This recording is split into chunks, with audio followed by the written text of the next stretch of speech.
আসসালামু আলাইকুম। আশা করি সবাই ভালো আছেন। মলের সঙ্গে বা পায়ের পথে তাজা রক্ত যাওয়ার ব্যাপারকে মামুলি ভাবে নিলে চলবে না। সাধারণত পাইলস থেকে শুরু করে ক্যান্সার পর্যন্ত এরকম ভয়াবহ রোগের কারণে পায়ের পথ থেকে রক্তপাত হতে পারে।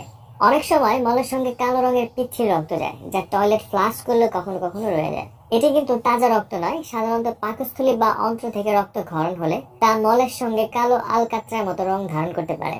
কিন্তু পায়ের পথে তাজা রক্ত বা লাল রক্ত গেলে বৃহদন্তের একেবারে নিচ থেকে আসছে বলে ধরে নিতে হবে। Piles, anal fisher, rectal polyp বা রেকটাল ক্যান্সারের মতো মারাত্মক রোগের কারণেও পায়খানার সাথে রক্ত আসতে পারে। তাই এর চিকিৎসা যত দ্রুত সম্ভব করে ফেলা উচিত। পায়খানার সাথে রক্ত বন্ধ করার চিকিৎসায় সব থেকে যে কার্যকরী ওষুধ সেটি হচ্ছে নরমাল ট্যাবলেট। আজকে নরমাল ট্যাবলেটের কার্যকারিতা, এটি কিভাবে খেতে হবে এবং কারা খেতে পারবেন এবং এর কোনো পার্শ্ব প্রতিক্রিয়া আছে কিনা এবং এর মূল্য কত ইত্যাদি সম্পর্কে বিস্তারিত তথ্য। আর ভিডিও শুরু করার আগে একটা কথা, বিভিন্ন ওষুধের পরিচিতি এবং গুরুত্বপূর্ণ মেডিকেল টেস্ট সম্পর্কে জানতে চ্যানেলটি সাবস্ক্রাইব করে রাখুন। ট্যাবলেট বাজারে নিয়ে এসেছে রেনেটা লিমিটেড, আর প্রতি পিস ট্যাবলেটে রয়েছে মাইক্রোনাইজড ও ডায়াসমিন 500 মিলিগ্রাম এবং হেসপিরিডিন 50 মিলিগ্রাম। নরমাল ট্যাবলেটের কার্যকারিতা, পায়খানা রাস্তায় সব থেকে বেশি যে কারণে রক্ত যায় তা হলো পাইলস বা হিমোরয়েডের কারণে। প্রাথমিকভাবে ইত্যাদি অন্যান্য কারণে রক্ত গেলেও নরমাল ট্যাবলেট ম্যাজিকের মতন কাজ করে থাকে।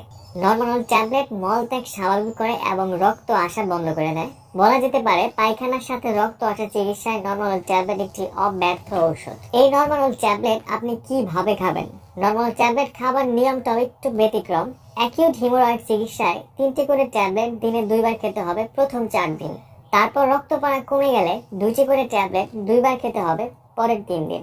ভালো হয়ে গেলেও 1টি করে ট্যাবলেট দিনে 2 বার 1 মাস চালিয়ে যাওয়া উচিত। এবং নরমাল ট্যাবলেট খাওয়ার আগে অবশ্যই একজন ডক্টরের পরামর্শ নিয়ে সেবন করবেন এবং এই ওষুধটি সব সময় ভরা পেটে খেতে হবে। নরমাল ট্যাবলেট ক্লিনিক্যালি অন্য কোনো ওষুধের সাথে মিথস্ক্রিয়ার তথ্য এখন পর্যন্ত পাওয়া যায়নি।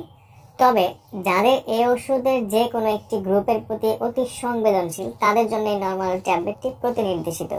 চলুন বন্ধুরা, এবার জানা যাক নরমাল ট্যাবলেটের পার্শ্ব প্রতিক্রিয়া আছে কিনা সেই বিষয়ে। মোটামুটি সব ওষুধেরই কম বেশি পার্শ্ব প্রতিক্রিয়া থাকে। ডাক্তারের পরামর্শ নিয়ে নরমাল ট্যাবলেট খেলে সাধারণত পার্শ্ব প্রতিক্রিয়া দেখায় না, তবে অনেকের পেটে সমস্যা দেখা দিতে পারে যা চিকিৎসার প্রয়োজন নেই, আপনা আপনি ঠিক হয়ে যায়। এখন জানা যাক গর্ভাবস্থায় বা স্তনদানকালে এই নরমাল ট্যাবলেটটি খাওয়া যাবে কিনা। গর্ভাবস্থায় বা স্তনদানকালে খাওয়ার আগে অবশ্যই একজন ডাক্তারের পরামর্শ নিয়ে খেতে হবে, কারণ তিনি আপনাকে আপনার শারীরিক অবস্থা দেখে বলে দিতে পারবেন এই ওষুধটি আপনার শরীরের জন্য প্রযোজ্য কিনা। নরমাল ট্যাবলেট আপনার কাছের যে কোনো ফার্মেসিতেই পাবেন। আর নরমাল ট্যাবলেটটি কেনার আগে ওষুধের উৎপাদন তারিখ এবং অবশ্যই মেয়াদ উত্তীর্ণ তারিখ দেখে ক্রয় করবেন। নরমাল প্রতি পিস ট্যাবলেটের মূল্য মাত্র 8 টাকা।